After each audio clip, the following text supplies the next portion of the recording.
Hey, do you guys think that Chimaev will become champion in 2024? Do you like that? Do you like that when I ask you a question? Because I only got two choices. I can ask you a question or I can tell you something. Here, let's start the piece over. Hey, guys, Chimaev's going to become champion in 2024. But I'd like to know what you think. And you want to know why? Something's going on. And you see it and I see it. And we take guesses and we do guesses publicly. And you leave comments publicly as an internal way of psychologically changing the universe, right? Like we think if we call something out, that one, it will either come true, or moreover, we usually feel if we call something out, it will not come true. I'm going to call it out to stop it from happening. So when you're looking at welterweight and you're looking at Chimaev, before you tell me he can be champion in 2024, before I tell you that he's going to be the champion in 2024, we're usually talking about skills. We're usually talking about the current guys, and we believe that person can beat everyone, but we're never right? We're never right, because the real question on who can be champion is not who is the best. I mean, they got a guy that's had 17 fights and he's finished 17 people. He's not the champion. He's not even in a championship match, right? The real question is, can he get the match?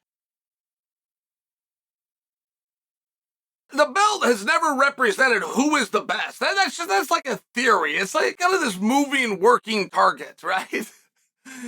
The belt will largely represent who does the audience want to see most. It will stronger represent who does the audience want to see most than it will who is the best. But who the audience wants to see most is the best, because that is the number one thing that you're trying to win over. So it gets to be a little bit of a philosophical situation. I'm just asking you if Chimaev can even get the opportunity. He's the number one contender. He's not even being discussed for a title shot. Chimaev is a number one contender. They didn't even announce his injury. They didn't even announce that he wasn't feeling well. They didn't even announce that he was going into surgery. They didn't do anything. They just brought in Duplessis and moved right on. So when that hand heals, it's not as though the hand heals and he returns to what he left off at, which is a number one contender. It's not like that. There was no discussion at all. And there can't be, because the current plan is to bring Izzy back and have him take on whoever the champion is. So when I ask you, do you believe he can be champion? You have to first address, do you believe he can get the match? And there is something going on at 170 pounds, and we don't know what it is. Everything is on the table to the fact that Conor McGregor did a whole song and dance about he's going to announce his next opponent, and people were strongly believing that he was going to announce that he was going to be fighting Leon at 300 for the championship. And as silly, right, as silly as that idea might be, something is going on. Bilal Muhammad, the clearest number one contender at any weight class the sport of mixed martial arts has. Any organization and any weight class, there is one clear-cut number one contender. I mean, by example, at 185 pounds, who's a clear-cut contender? Is it Duplessis? It sure was the night that he beat Whitaker, but then is it still Duplessis when Adesanya is now a contender? The night that Duplessis became number one contender, Adesanya was not eligible to be in that field because he was the champion. As soon as he lost, he becomes a contender. Yeah, of course he should be the number one contender back for his own championship, but that's not what was said. What was said is the winner of Chimaev and Usman would become the number one contender. I mean, do you see where it gets weird? So now you got three number one contenders? But all the divisions are like that. Like, who should Aspinall fight next? Is Aspinall champion or is Jon Jones champion? Can you be a champion that says, I can't even walk out there and try because the commission won't even license me? Like, can you do that against a 20-some-year-old buck knocking people out in the first round? I mean, right, you end up in these debates, and that's okay. We just don't have one at 170 pounds. That's my point. We don't have one. There is not a debate. It's Bilal Muhammad. But Belal Muhammad wasn't announced to be the number one contender. In fact, he was asked about specifically. And he was not said no specifically, but he damn sure wasn't said yes specifically. So what is going on there? Is there an interest in Rakhmonov? Is that what that whole thing was about? Because an injury report then comes out, which they never should have done. I'm going to move on. An injury report comes out on Rakhmonov, which is nobody's business and created fraud to the Nevada State Athletic Commission, which you're allowed to defraud. Like, if there's any commission that's not going to do anything, it's that one. But Rakhmonov comes out on his own volition to let them know that he defrauded them and that he's injured. Okay. Well, now that we know that, we can go back to Belal Muhammad. Well, but we didn't. Why? Something is going on.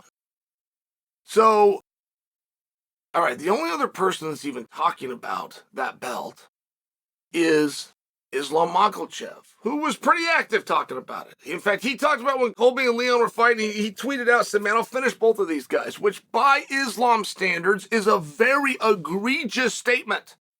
By Islam standards.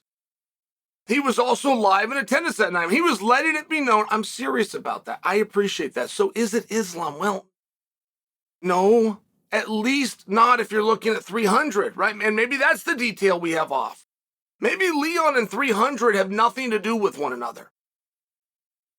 I mean, it's not as though that would be enough. It's not as though that's going to draw. Leon is not that kind of a draw. If Leon got put on 300, he's not getting put into a main event spot unless you do something wild and crazy like bring Islam in. But, you know, you have Ramadan going on. You have Islam saying, I'm not doing it, or at least I'm not going to do it for a period of time. How dead set is he on those kind of convictions? I don't know the answer to that. But it starts to look more and more as though it is not Islam. So if it is not Islam, it clearly should be Belal, but it's not. It can't be Rakhmonov, who, according to himself and his team, just defrauded the Nevada State Athletic Commission and all of you. Then who would it be? And you just start by process of elimination running out of players. Now, it should be who it should be, which is Muhammad. But if it's not, who would it be? And your process of elimination starts to get very small. And that's where you start turning your head back to Khamzat Chimaev. This is a guy that was on a fast track. This is a guy who there is people in certain parts of the world would like to see as the champion. But you can't even give him a championship opportunity because you now have Izzy and you have DDP. And you see the moving parts? I think he's too big to make 170 pounds, but I don't think the performance that he had at 185 pounds was exactly the one that he and company were looking to have. And he could have his options other places. I don't have this scoop, by the way. I don't have this information. Chimaev has been very difficult to get a read on, but I do know he's a very tough guy, and I do know a little broken bone in your hand would only slow down. I mean, right, a guy that's going to be slowed down because of a little broken bone in his hand is the same kind of guy that's going to pull out of a fight because he's got a cut about his eyebrow, okay? Chimaev is not that kind of guy. Chimaev is up to something. And if he's not coming back and demanding his championship opportunity at 185 pounds, which was promised to him, if he's not doing that, it does make me think it's because he has a different plan. And the only thing holding me back from telling you that he's going to return to 170 is his pure size. The last time he tried to go to 170, he missed it by 8 pounds. Like, I don't think that it's all that much of a likelihood. But I also don't think Belal Muhammad being passed over when he is so clearly the right choice. Between the two ridiculously wild stretches, do we not give Belal what we promised Belal and what is obviously his, or do we bring Chimaev back down to a weight class that he missed by 8 pounds over a year ago and put him in? I don't know, guys. Both things seem a little bit weird. And my final analysis is something is going on, and we don't yet know what that is.